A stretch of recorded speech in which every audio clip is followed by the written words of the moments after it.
Bueno, compañera, nos habíamos quedado la semana pasada en la página 428, en el párrafo que empezaba biológicamente, la sexualidad de la mujer es menos afectada por la vejez que la del hombre. ¿Sí? Bien, Sí. pues vamos a tomar la lectura desde ahí. Sara, por favor, conecta el micro y comienza tú. Biológicamente, la sexualidad de la mujer es menos afectada por la vejez que la del hombre. Es lo que observa Brantôme en el capítulo de la vie de dames galantes, que dedica a algunas señoras viejas a quienes les gusta tanto hacer el amor como a las jóvenes. Mientras que el hombre a cierta edad ya no escapa de erección, la mujer, a cualquier edad que sea, recibe en sí como un horno todo fuego y toda materia. Una larga tradición popular subraya este contraste.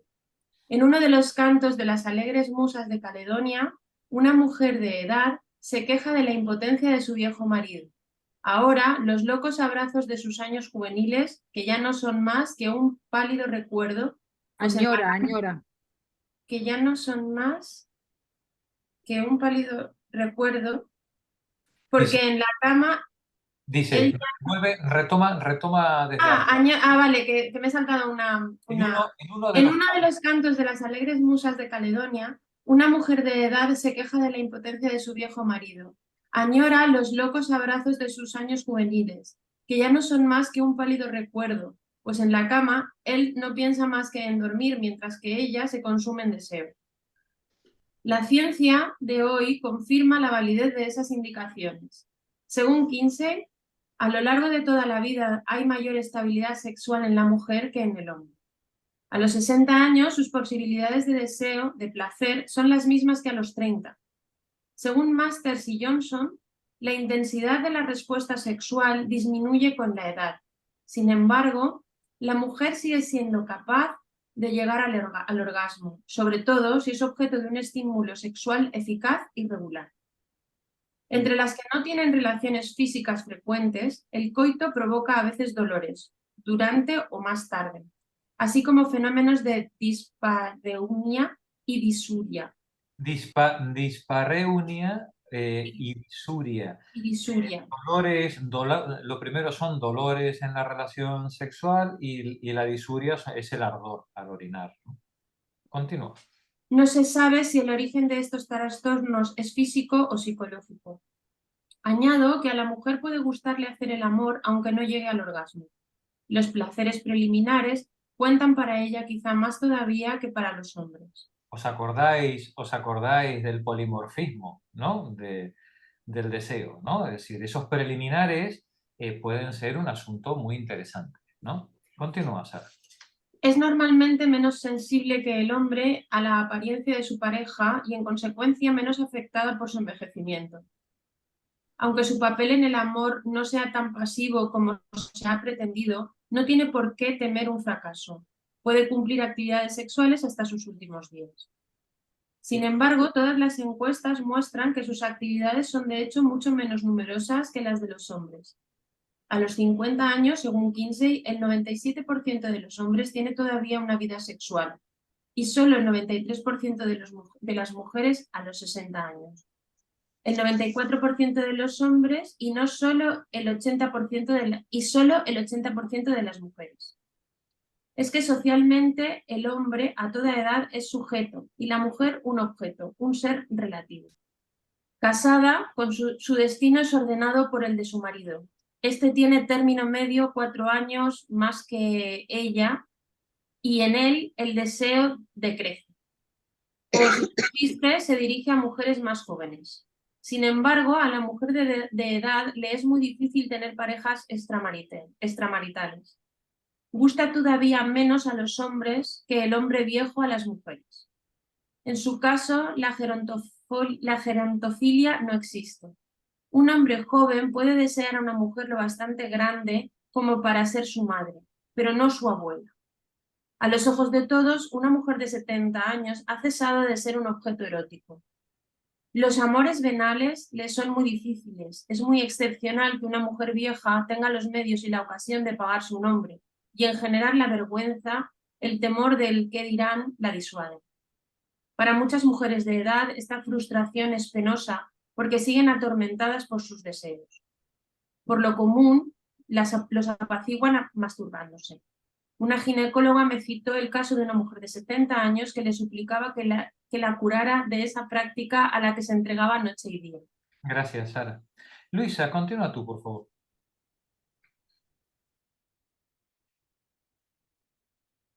Ahí.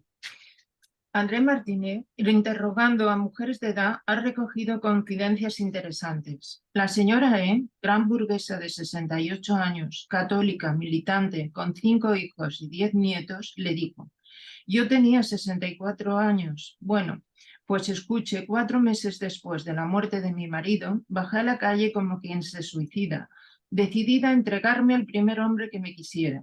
Nadie me quiso. Entonces volví. A la pregunta, ¿ha pensado usted en volver a casarse?, respondió: no pienso más que en eso. Si me atreviera, pondría un aviso en el nombre de Jesús. Antes un hombre lleno de achaques que ninguno. A los 60 años, junto a un marido inválido, la señora R. dice a propósito del deseo: es cierto que eso no pasa. A veces tienen ganas de dar con la cabeza contra la pared.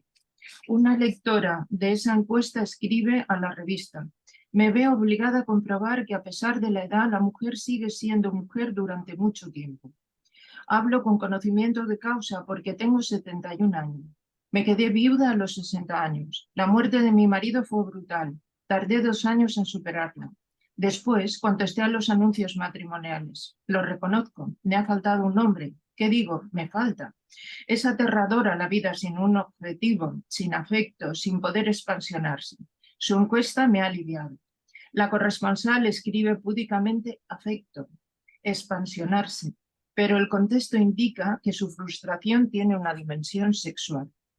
La idea de que en las mujeres los impulsos sexuales persisten largo tiempo es confirmada por las observaciones que se pueden hacer en las homosexuales.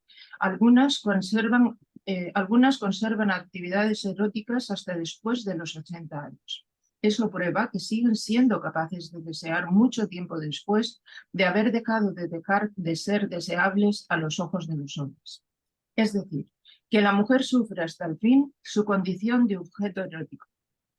La castidad no le es impuesta por un destino fisiológico, sino por su condición de ser relativo. Sin embargo, ocurre que ella misma se condena a la castidad a causa de esas barreras psíquicas de las que he hablado y cuyo papel es todavía más apremiante para la mujer que para el hombre. Por lo general es en el amor más narcisista que él. En ella el narcisismo apunta al cuerpo entero a través de las caricias y a la mirada de su pareja, toma deliciosamente conciencia de su cuerpo como deseable. Si él sigue deseándola, ella se adaptará con indulgencia a su marchitez, pero al primer signo de frialdad sentirá amargamente su decadencia. Se asqueará de su imagen y ya no soportará exponerse a los ojos de otro. Esta timidez reforzará el temor a la opinión. La sabe severa con las mujeres de edad, que ya no representa su papel de abuela serena y desencarnada. Aunque su marido la solicite, todavía una preocupación de decencia profundamente interiorizada puede llevarla a hurtarse. Las mujeres tienen menos recursos que los hombres a las diversiones. Aquellas cuya vida erótica ha sido muy activa y muy libre compensan a veces su abstinencia con la crudeza de su vocabulario, la obscenidad de sus palabras. Desempeñan más o menos el papel de alcahuetas o por lo menos espían con una curiosidad maniática la vida sexual de las mujeres jóvenes que les rodean.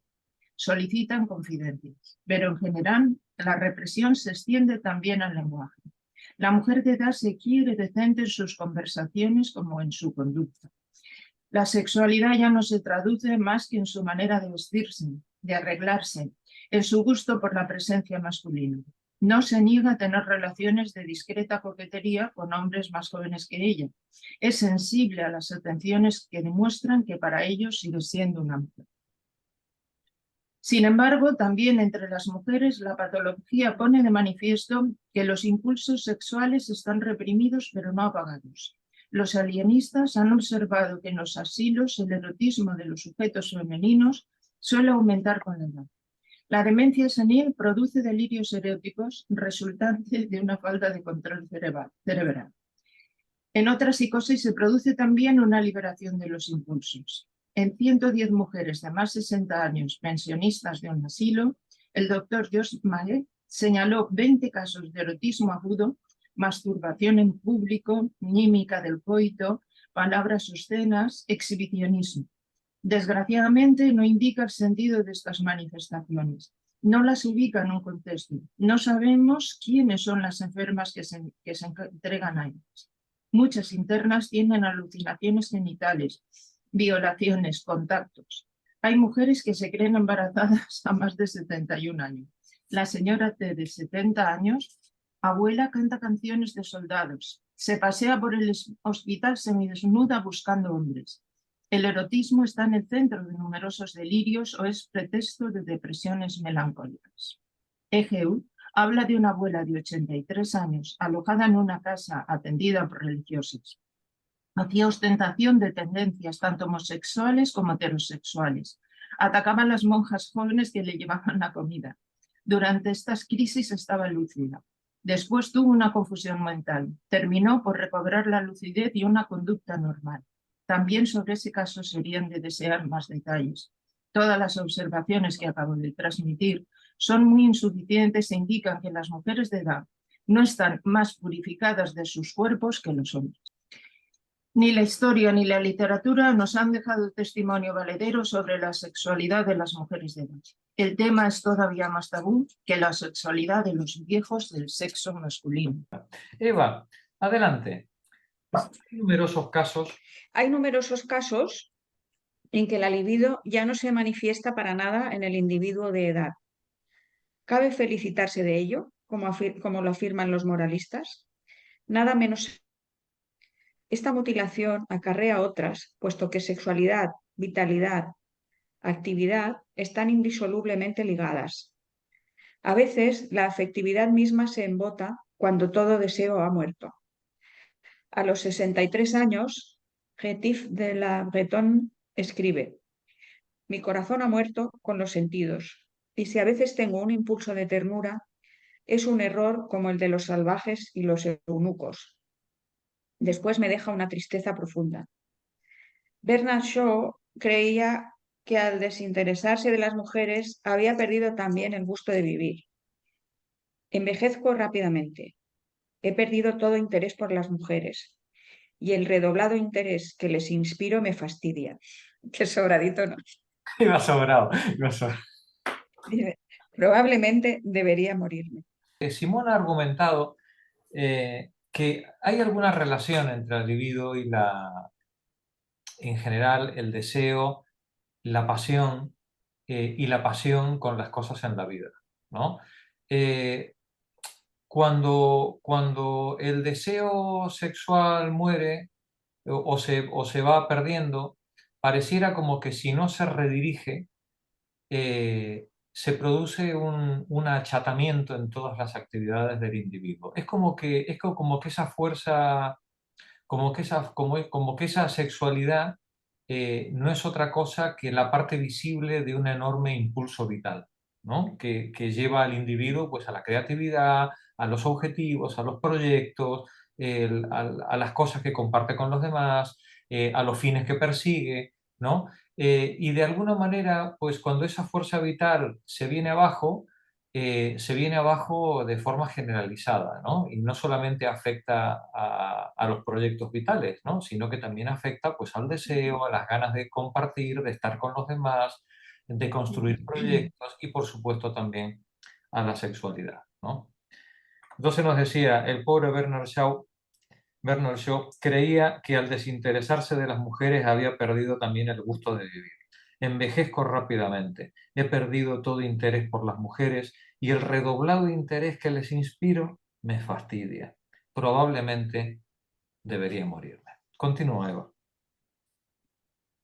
Hasta Schopenhauer reconoce: podría decirse que una vez extinguida la inclinación sexual, el verdadero núcleo de la vida se ha consumido y ya no queda más que la envoltura, o que la vida se parece a una comedia cuya representación, comenzada por hombres vivientes, concluiría con autómatas vestidos con los mismos trajes. Bonita, la imagen. Sin embargo, en el mismo ensayo, que es de la diferencia de las edades, dice que el instinto sexual provoca una demencia benigna. No deja al hombre otra posibilidad de opinión que entre la locura y la esclerosis. En realidad, lo que él llama demencia es el impulso mismo de la vida. Cuando ese impulso se quiebra o muere, la vida se ha acabado. El vínculo entre sexualidad y creatividad es particularmente notorio. Es evidente en Hugo, Picasso y muchos otros. Para crear hace falta cierta agresividad, cierta alacridad, dice Flaubert, que Cierta tiene alegría, biológicamente su fuente cierta en el miedo. alegría, ¿no? Alacridad es alegría, temperamento, ¿no? Para crear hace falta esa fuerza. Continúa. Espera, a ver, dice Flaubert, es preciso también sentirse unido al mundo por un calor afectivo que se extingue al mismo tiempo que los deseos carnales. Guy lo había comprendido cuando escribe el 10 de abril de 1942. Hubo un tiempo en que, atormentado hasta la angustia y obsesionado por el deseo, yo rogaba: ojalá llegue el momento en que la carne dominada me permita entregarme entero a... ¿Pero a qué entregarme? ¿Al arte? ¿Al pensamiento puro? ¿A Dios? ¡Qué ignorancia! ¡Qué locura era creer que la llama brillaría mejor en la lámpara cuyo aceite se ha acabado! Abstracto, mi pensamiento se extingue. Aún hoy lo que tengo de carnal es lo que lo alimenta. Y ruego, ojalá sigas siendo carnal y deseoso hasta la muerte. Esa frase resume perfectamente toda la idea, ¿no? Dice, ojalá llegue el momento en que la carne, el deseo, ¿no? Me permita entregarme por entero. ¿A qué? ¿A qué? Dice, qué ignorancia, qué locura era creer que la llama brillaría mejor en la lámpara cuyo aceite se ha acabado, ¿no? Qué frase, ¿no? Qué frase. Abstracto, mi pensamiento se extingue. Aún hoy lo que tengo de carnal es lo que lo alimenta y ruego, ojalá siga siendo carnal y deseoso hasta la muerte. Termina la página, Eva. Sería inexacto afirmar que la indiferencia sexual acarrea necesariamente en todos los campos inercia e impotencia. Muchos ejemplos prueban lo contrario. Digamos solamente que hay una dimensión de la vida que desaparece cuando falta el contacto carnal con el mundo. Los que conservan esa riqueza hasta una edad avanzada son privilegiados. Gracias, Eva. Pilar, sigue tú, por favor. Hay una pasión profundamente arraigada en la sexualidad y que la edad exaspera: los celos.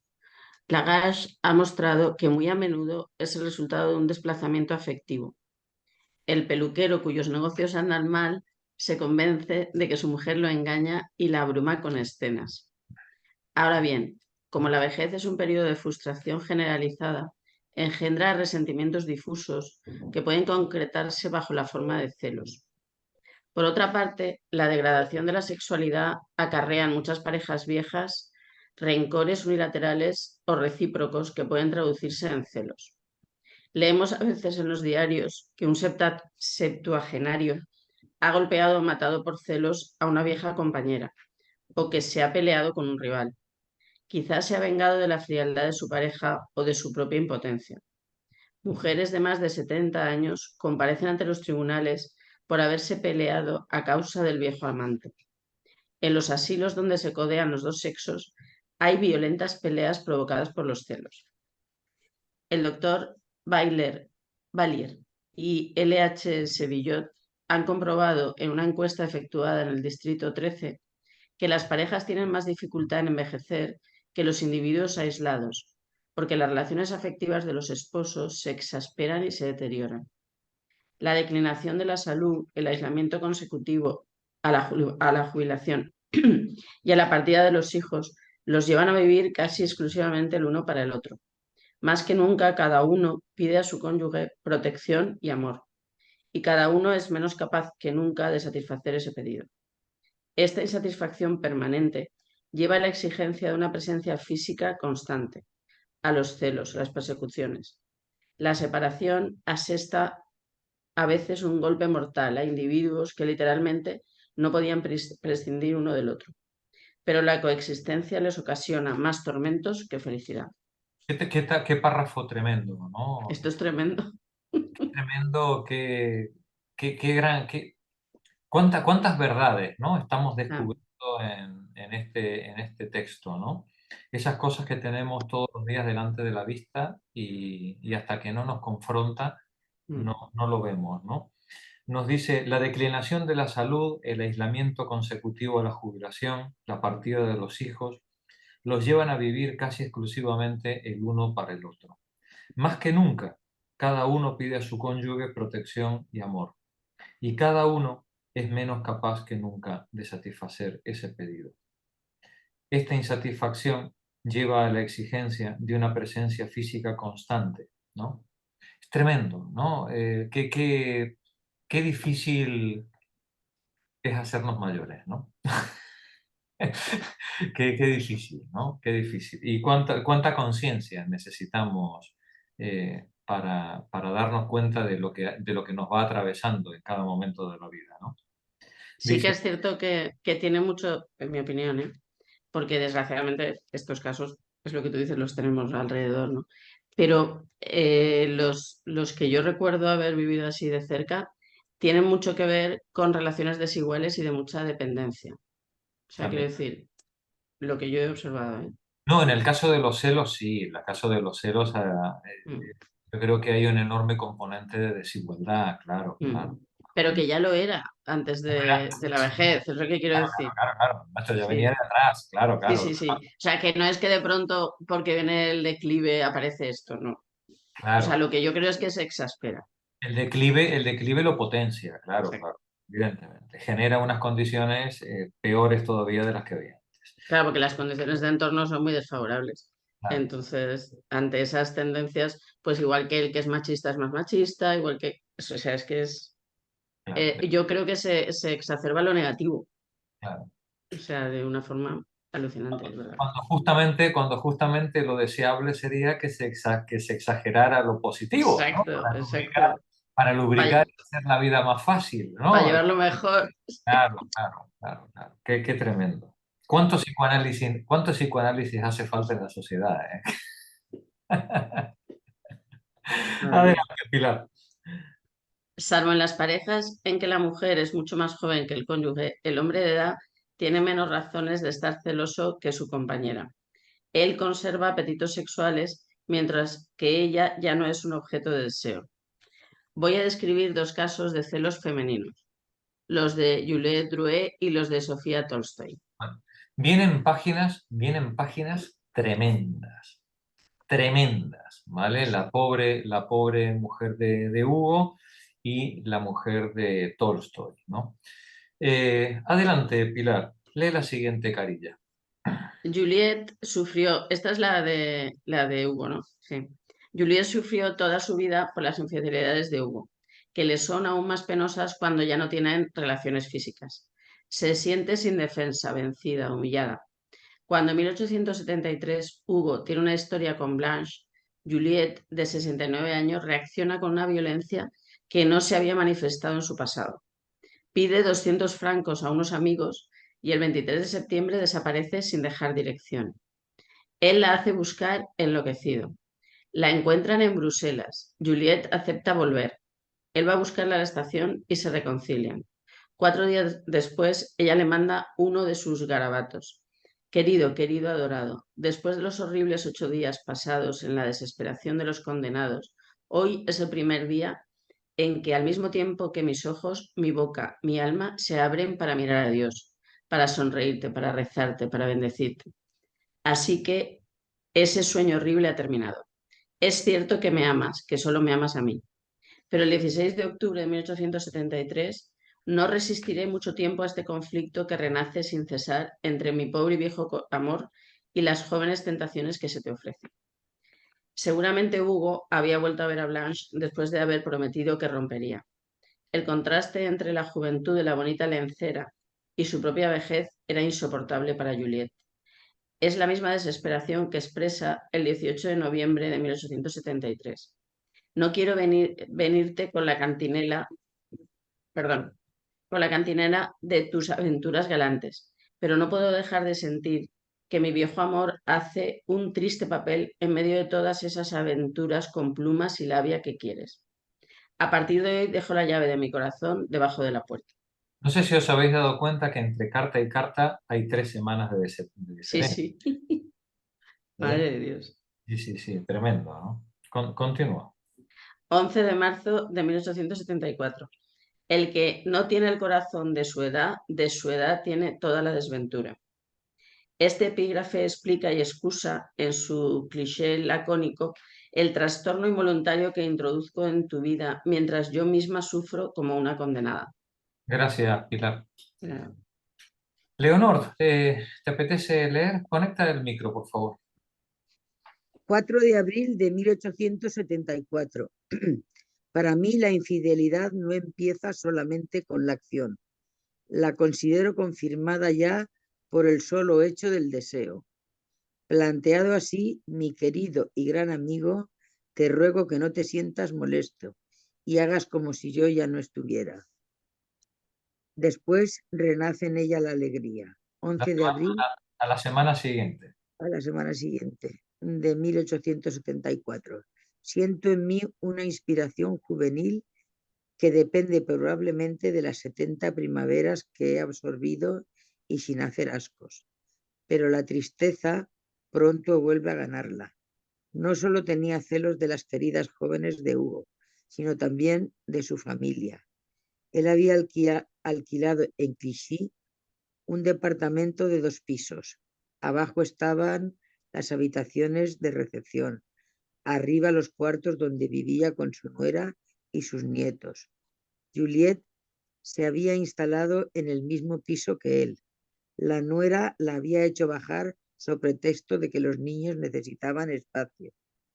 Tengo el corazón lleno de tristes presentimientos, escribe Juliette el 7 de mayo de 1874. Este piso que nos separa es como un puente roto entre nuestros corazones.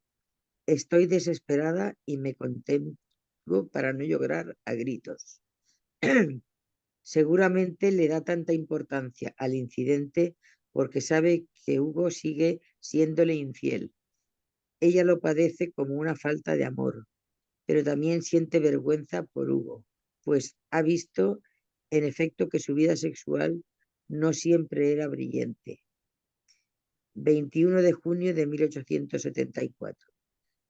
Se diría que lo que queda de mi pobre corazón es el punto de mira de todas esas cazadoras del vicio y de vergonzosas aventuras. Por mi parte, me declaro vencida sin luchar. 5 horas.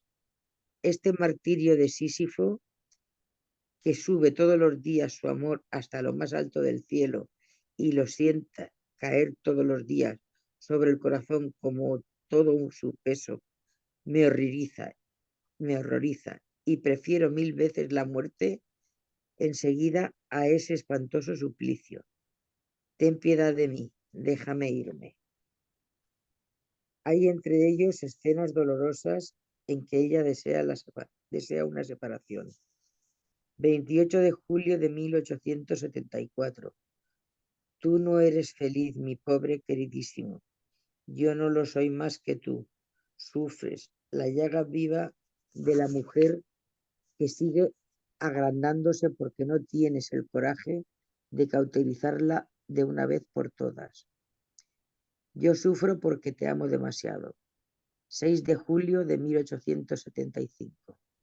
Te aseguro que sufriría menos lejos de ti, sabiéndote tranquilo y feliz, que sintiendo que mi presencia es un obstáculo de cada instante para tu trabajo, tu libertad, tu calma y el dulce reposo de tu vida.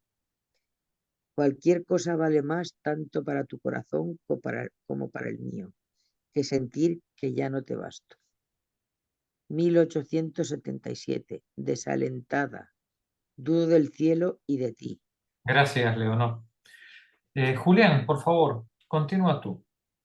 Hugo no se calma con el tiempo y a ella le cuesta conciliar la elevada idea que se hace de él con sus libertinajes seniles. En junio de 1878, después del ataque de Hugo, Juliette, apoyada por Lobrock, le hace romper con Blanche. Aterrorizaron a esta pobre desdichada diciéndole que Hugo moriría en sus brazos si no lo abandonaba. Juliette le mandó dinero y Blanche se resignó a casarse, pero tuvo reemplazantes.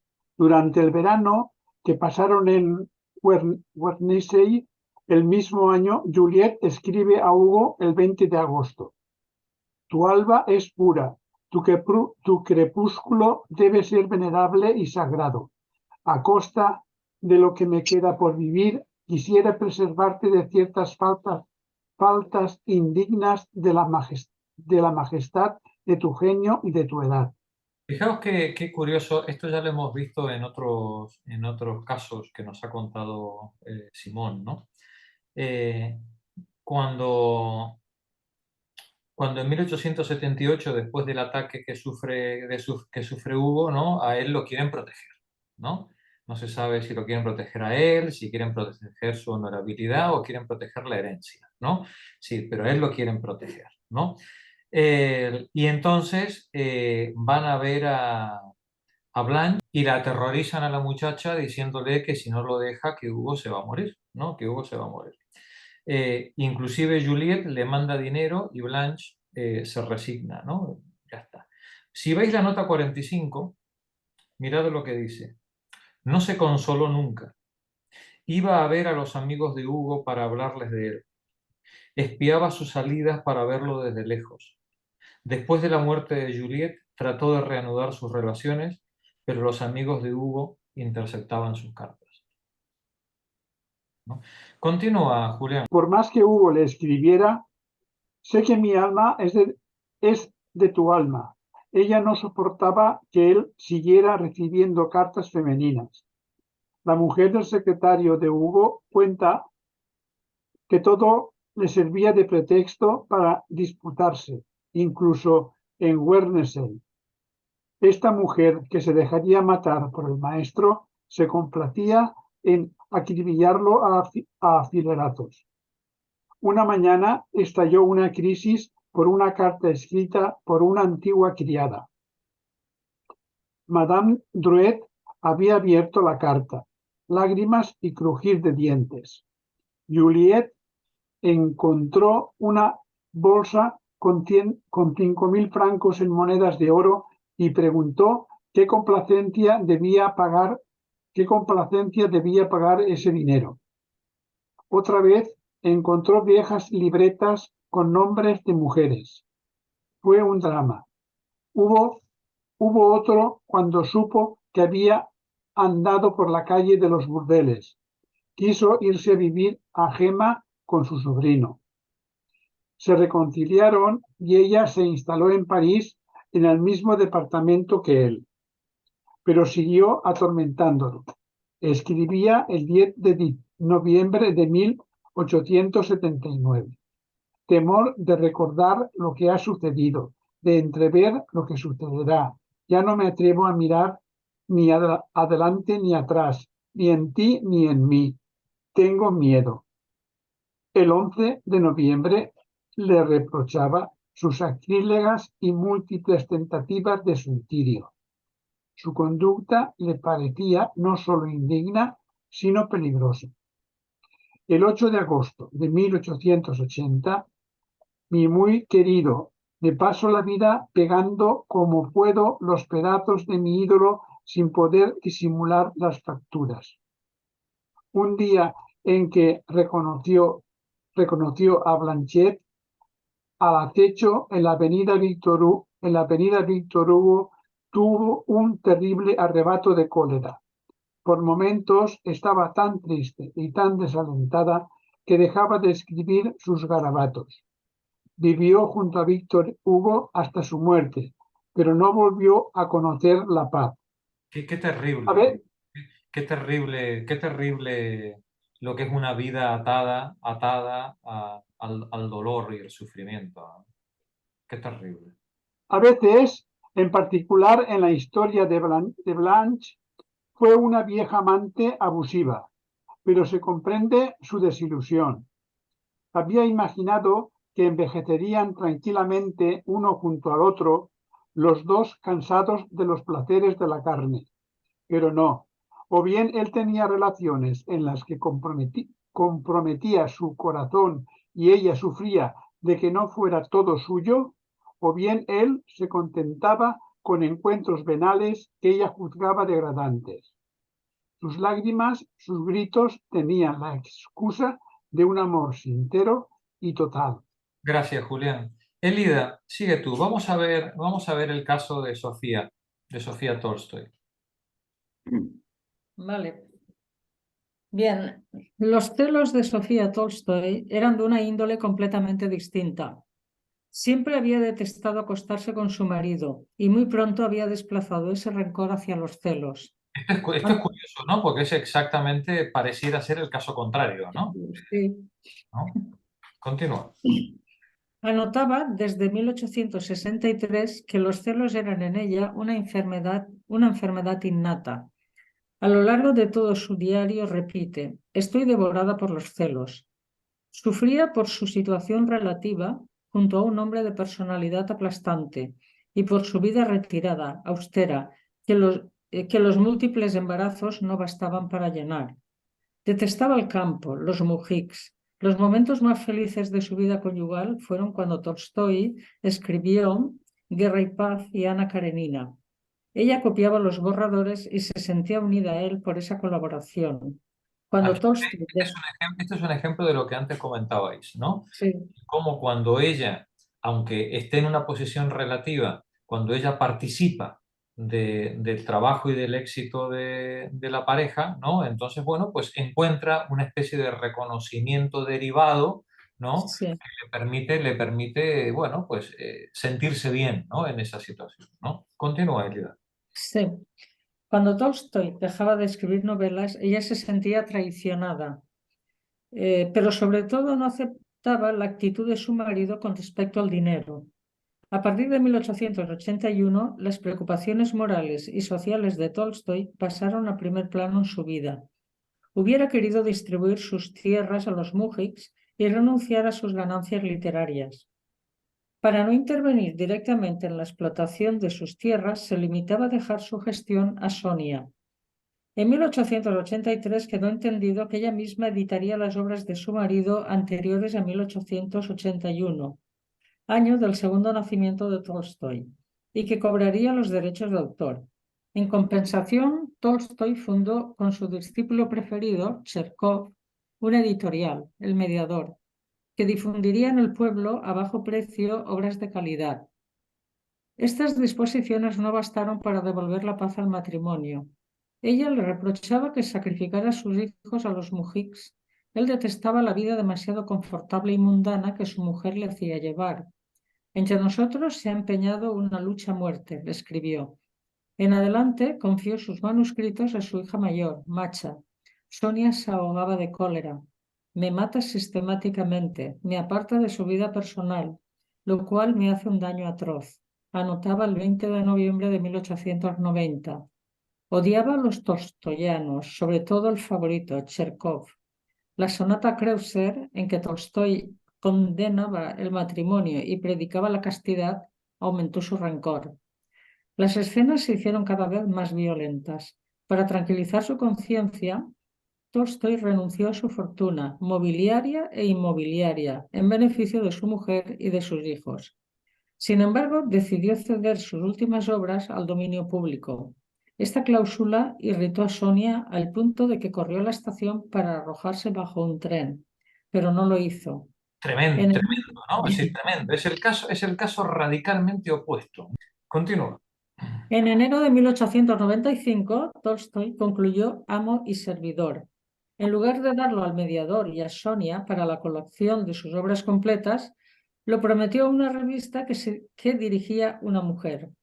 Sonia sospechó que quería abandonarla por esa intrigante. Tenía 50 años, se precipitó a las calles de Moscú despeinada, en pantuflas, para morirse de frío en la nieve. Tolstoy corrió detrás y la hizo volver. Ella se marchó de nuevo al día siguiente. Su hija Macha la trajo de vuelta a casa.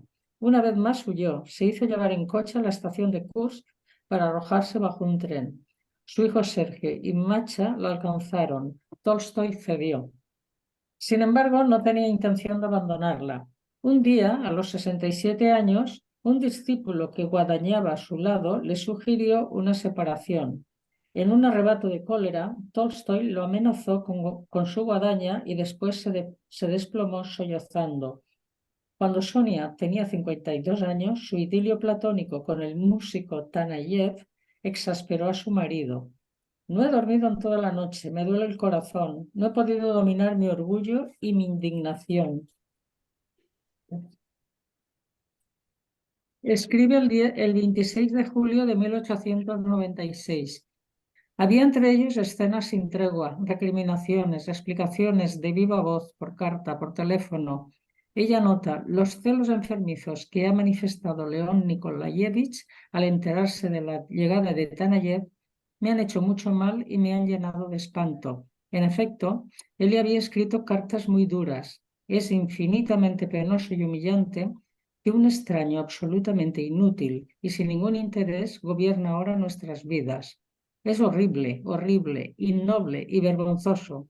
Tu acercamiento a Tanayev me asquea. Si no puedes terminar con ese estado de cosas, separémonos. No se separaron. El día que cumplió 70 años todavía tuvo relaciones con ella, relaciones sexuales con ella. Durante algunos años coexistieron más o menos apaciblemente, pero cuando en 1908, después de 10 años de exilio Cherkov volvió a Rusia, Sonia perdió la cabeza. Tiránico, sectario, intrigante, el discípulo tenía sobre el maestro un ascendiente que amenazaba con perjudicar los intereses de la familia. Se apoderaba de los manuscritos de Tolstoy, quería conseguir su obra y representarla él solo, a los ojos de la posteridad. Como le estaba prohibida la residencia en la gobernación de Tula, donde se hallaba la propiedad de Tolstoy, consiguió, sin embargo, instalarse en una isla lo bastante cerca como para que el maestro fuera a verlo a caballo. Sonia le reprochó violentamente esas visitas. Temía que cediera todos sus derechos de autor a Cherkov. Hubo una gran escena donde exigió la herencia de todas las obras de su marido, anteriores o no a 1881. Ella se oponía también al viaje que él debía hacer a Estocolmo, donde se celebraba un Congreso Mundial por la Paz. Tolstoy cedió en el segundo punto, pero no en el primero. Gracias, Elida. Magdalena, continúa tú. En junio de 1910, En junio de 1910 iba a pasar unos días en casa de Cherkov, cuya interdicción de residencia estaba por caducar, lo cual espantó a Sofía. Que nosotros tenemos Sofía y Elida tenía Sonia, ¿no? es el mismo nombre. Sí, Ah, es vale. el mismo nombre. Yo Sí. no sabía por qué, yo estaba también extrañada, pero Es el mismo nombre. Es el mismo el nombre. mismo, anda, ya. Envió un telegrama exigiendo que su marido adelantara un día su regreso, a lo cual él se negó. En camisón, despeinada, llorando, se confió a su diario. ¿Qué tengo? ¿Crisis de histeria? ¿Ataques de nervios? ¿Angina de pecho? ¿Comienzo de locura? No sé. Se ha enamoriscado de una manera repugnante, senil, de Cherkov.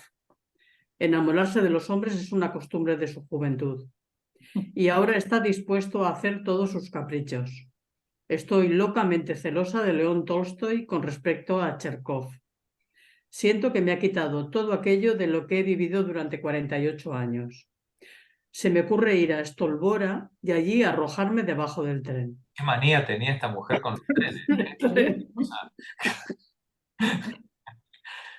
Cuando Tolstoy Además, regresó... Ay, perdón. Sí, sí. No, que me ha hecho, antes a ver, es muy trágico, pero me ha chocado, me ha hecho gracia, que antes dice, una vez más huyó, se hizo llevar en coche a la estación de Kursk para arrojarse bajo un tren, es decir, me suicido, pero que me lleve Cómodamente. Pero con ciertas el comodidades. coche, como una dama, claro. Perdón. Cuando Tolstói regresó, durante días sollozó, reprochándole su amor por Cherkov. Una mañana la encontraron en 4 patas detrás de un armario, pasándose alrededor de la boca una ampolla de opio que le arrebataron. Hizo confesar a Tolstói que había confiado a Cherkov su diario íntimo de los 2 últimos años. Se precipitó al parque bajo la lluvia y al volver se negó a quitarse la ropa empapada. Así tomaré frío y me moriré. Unos días más tarde, Tolstói, su hija Macha y Cherkov se encerraron en una habitación para hablar. Descalza para no hacer ruido, espió detrás de la puerta del balcón. «Otra conjuración contra mí», exclamó. En efecto, discutían un testamento por el que se desheredaba a la familia en beneficio de los mujiks y del público. Sofía reclamó ásperamente a Cherkov la restitución del diario. Al día siguiente le pareció insoportable ver a Tolstói y a Cherkov sentados juntos en un diván. Estaba trastornada por el despecho y los celos, anotó el 5 de julio de 1910. Por la noche imaginó relaciones contra natura entre el viejo y su discípulo. En la noche del 10 al 11 de julio, después de una nueva escena, exclamó: «Mataré a Cherkov», y se precipitó al parque. Anotó después: «Entonces me fui al jardín y me pasé 2 horas tendida en la tierra húmeda, llevando solo un vestido ligero. Estaba transida, pero no pedía ni pido otra cosa más que morir». Alguien dio la señal de alarma. Son las 3 de la mañana, ni él ni yo dormimos. No nos hemos dicho nada. 15 de julio. Le ha pedido a Tolstói el recibo del diario que irá a depositar al banco. Tuvo un arrebato de cólera terrible y me dijo: «No, por nada del mundo, por nada del mundo». Y escapeó enseguida. Me dio de nuevo un espantoso ataque de nervios, quería tomar opio. Esta vez también me faltó el coraje y engañé innoblemente a L.N., diciéndole que lo había bebido. De inmediato le confesé mi engaño, lloré, sollocé. Unos días más tarde escribía: «Tengo ganas de matar a Cherkov, de aplastar su cuerpo pesado para liberar el alma de León Nikolayevich de su influencia deletérea». Al día siguiente decidió abandonar la casa. Criticada por mi hija, rechazada por mi marido, abandono mi hogar, puesto que mi lugar está ocupado por un tal Cherkov y no volveré más a menos que él se vaya. Redactó un comunicado para los diarios y se fue a Tula en coche, con un revólver y un frasco de opio en su bolso. Su hijo, a quien encontró en la estación, la trajo de vuelta. Tolstói escribió a Cherkov que interrumpiera momentáneamente sus visitas, pero amigos comunes le transmitían cartas. «Hay entre tú y Cherkov una correspondencia de amor secreta», gritó Sofía a su marido. Cuantos más años tenía, menos controlaba sus obsesiones. Había perdido todo sentido crítico y se convenció de que existían relaciones culpables entre Cherkov y Tolstói. Le mostró a este un pasaje de un diario de su juventud en que había escrito: «Nunca he estado enamorado de una mujer, pero me ha ocurrido con bastante frecuencia enamorarme de un hombre». Exasperado, Tolstói corrió a encerrarse en su cuarto. Ella repitió las acusaciones de homosexualidad a sus allegados. Enterada de que los 2 hombres se encontraban a veces en un pinar, los siguió a escondidas, los hizo espiar por los niños de la aldea.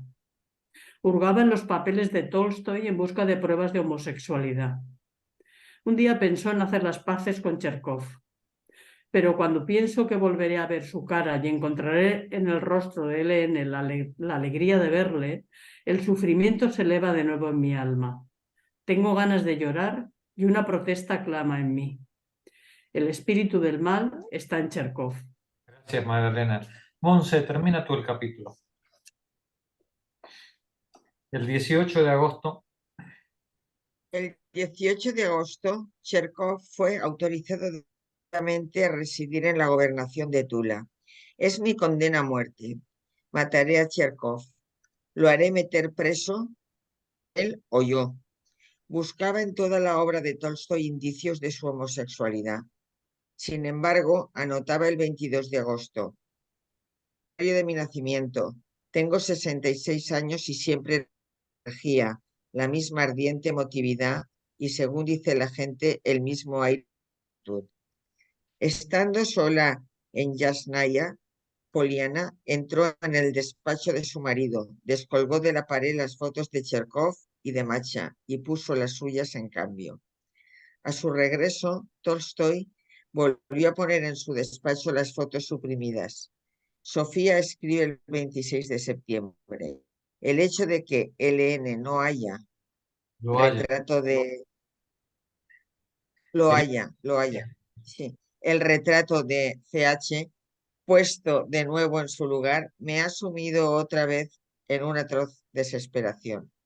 Lo quité, lo rompí en pedacitos y lo eché por el servicio. LN se A mí me enojó. encantan los rusos. De nuevo, Es todo tan Son dramático, intensos. ¿verdad? Son como italianos un poco, ¿no? Son un Can- poco a la italiana. Sí, sí. eso ahí. Adelante.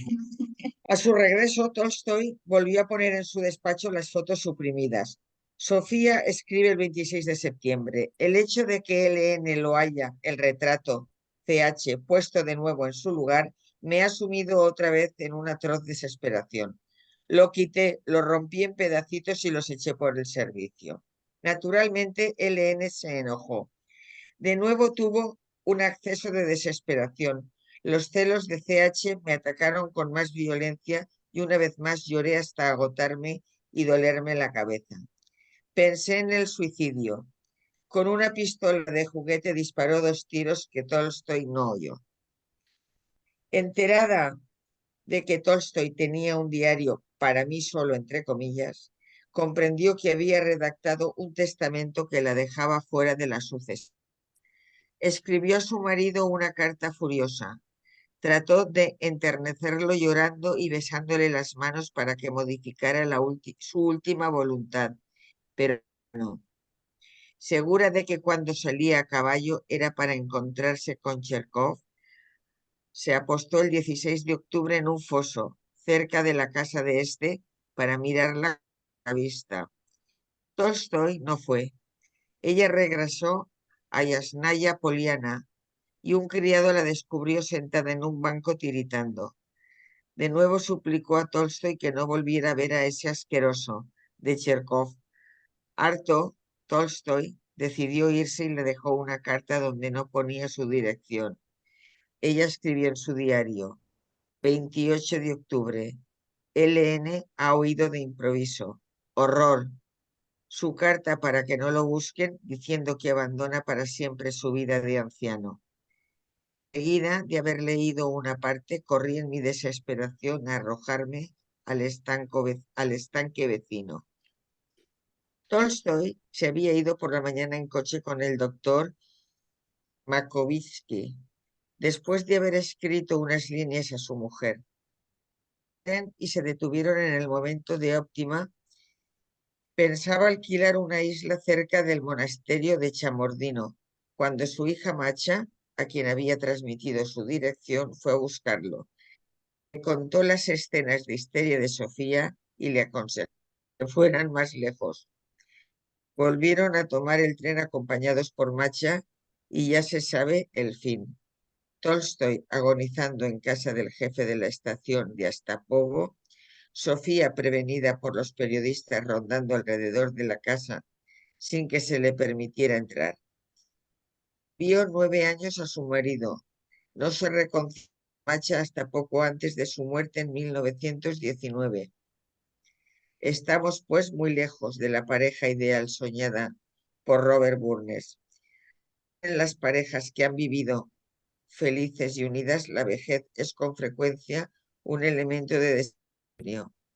En los que estaban desgarrados por conflictos que superaban como podían, la edad exaspera los antagonismos. La fuga de Juliet, su dureza con Blanche, equivalente ni en su juventud ni en su edad madura. La violencia de Sofía, su delirio paranoico, llegan al paroxismo en los últimos años de su vida conyugal.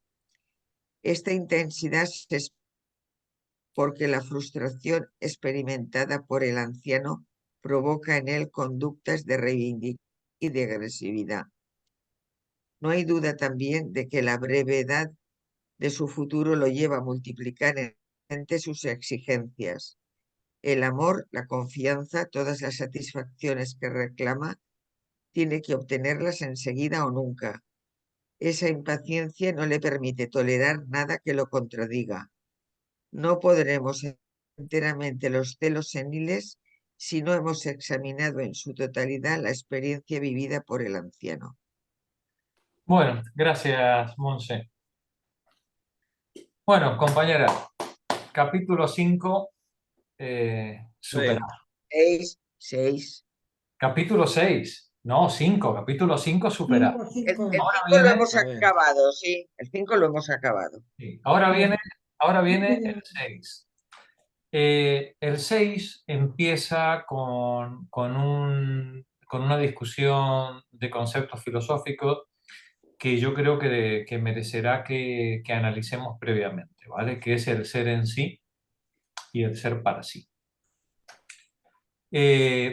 Para la semana que viene os voy a enviar un par de textitos que yo creo que vamos a leer antes de entrar en este capítulo, ¿vale? Vale. Yo me imagino que como todas las que estáis aquí tenéis ambición filosófica, no os va a costar que hagamos un pequeño esfuerzo, aunque sea de un par de sesiones, en intentar echar un pantallazo y a partir de ahí, bueno, pues tener unas herramientas con las que poder leer con mayor fluidez el planteamiento de Simón, ¿no? ¿Qué es eso del ser en sí? ¿Qué es eso del para sí? ¿Qué es para el otro? ¿No? Pues, ¿qué es eso? ¿Qué es el fenómeno? ¿Qué es el en sí? Bien, una vez que dominemos ese vocabulario, luego ya veremos que la lectura del texto de Simón ya es muy sencillo. Así que si os parece bien la invitación, el miércoles que viene se nos pide habiendo leído a Sartre. Exacto. Creía que ibas a decir Venga. otra cosa. Buenas noches. Buenas noches. Buenas noches. Buenas noches. Chao. Buenas noches. Adiós. Chao. Adiós.